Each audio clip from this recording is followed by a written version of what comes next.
Hey everybody, thanks for joining me on my channel. I've been I've been thoroughly entertained by Mike at the In Groove and Michael over at 45 RPM, going on and on about this pressing here, this the Eye in the Sky pressing, and and I don't understand how. And the first, let's get one thing straight. This is the OG, and there is no gatefold on the OG. It's just like this. It's a straight thing, and this is what Michael was going on and on about.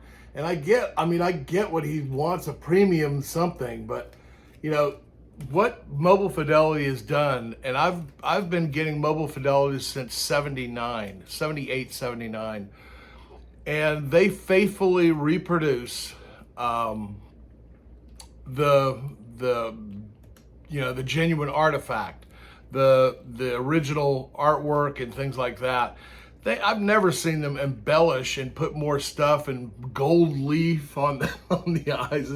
I mean, that's great. That's a pipe dream. But the thing is that's not what I've ever seen Mobile Fidelity do. And I thought it was actually pretty funny where Mike over at the In Groove actually kind of, I don't know if he was making fun so much. Well, he kind of was. But at the same time, I think it's quite understood why he did that. But as far as sonically, this OG is so amazing. I can't even imagine it being better. And if it did sound better, and the Mobile Fidelity, which I'm sure they did something to push this and push that. But I mean, I've got the OG, and I know exactly what it's supposed to sound like from Alan Parsons, and you can hear Pink Floyd all over that, and Dark Side of the Moon. I don't know if you know that, but Alan Parsons actually produced Dark Side of the Moon. But anyway, I think it's been pretty entertaining going back and forth with that. So anyway, so the main reason why I'm making this video is because CGC guy, vinyl guy, Christian over there, wants us to show our albums, or 10 albums that have a 3-word title. And and stuff like that's kind of left out. So, so I wanted to start out with these up.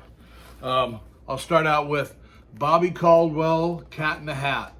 This is actually a sealed copy, and it's actually it's not a sealed copy. Sorry, it's a white label promo. I do have a sealed copy as well, and I have an open regular copy. Because when I first found that album, I thought it was so amazing that I wanted to get several copies in case I ever wear them out.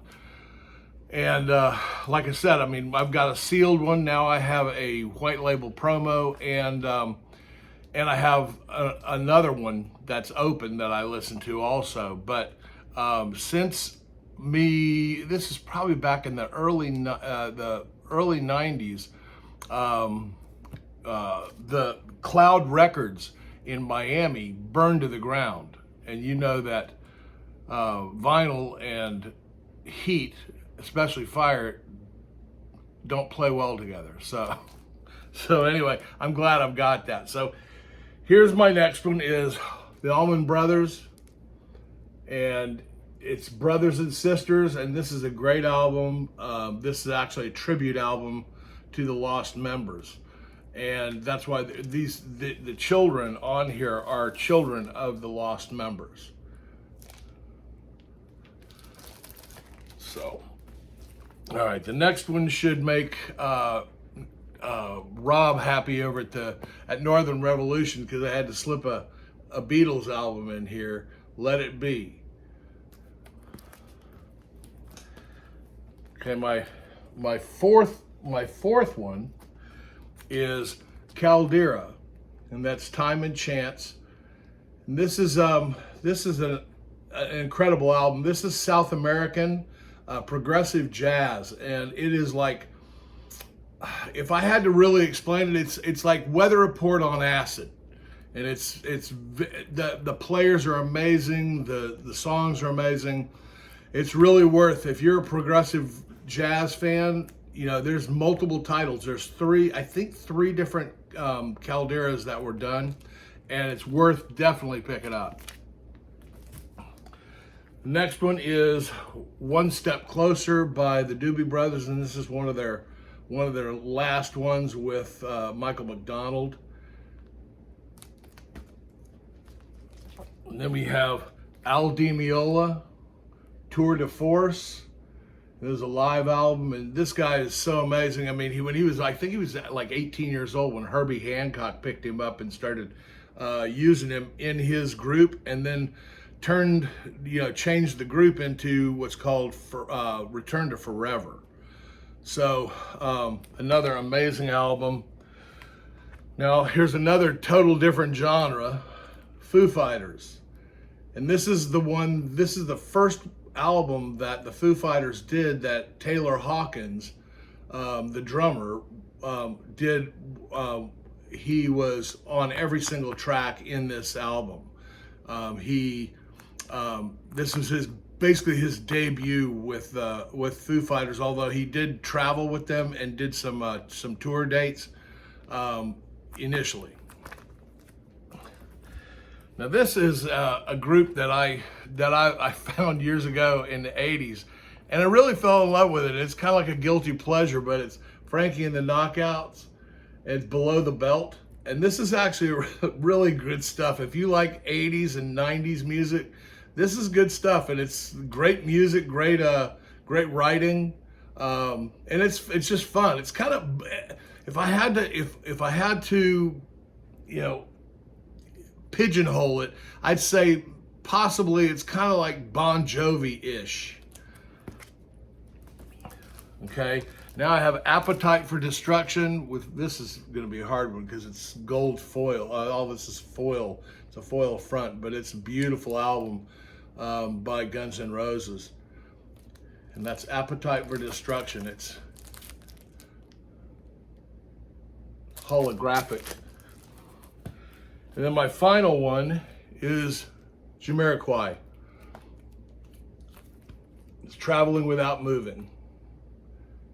And I still have not opened this because I have another copy that I've actually opened and listened to many times.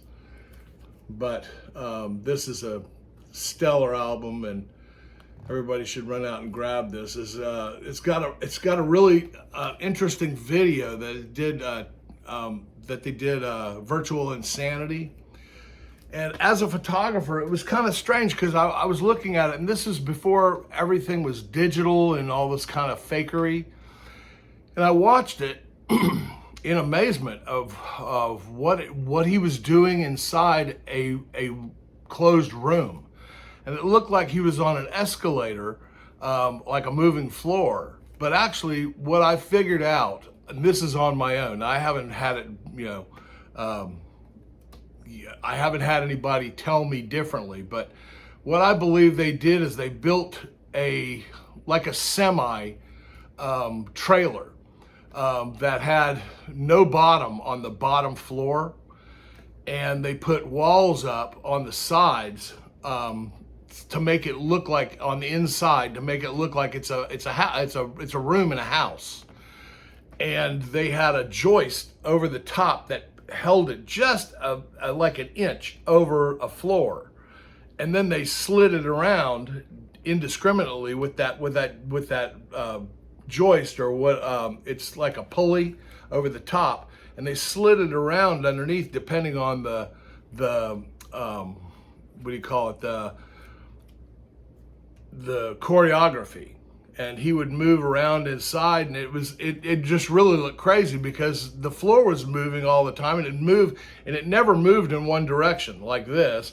It moved from here to diagonally and all this kind of stuff. And that's the only thing I could figure out that actually the way it was done. Check it out. Go on YouTube and find Virtual Insanity, and look at that video. It's really groundbreaking, and it's not computerized. They didn't do this with a computer.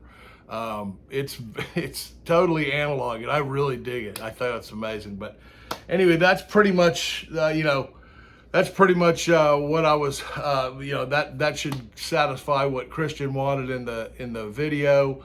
Actually, I was just listening to this. It actually works in also Make It Big. That works in the 3 genre too.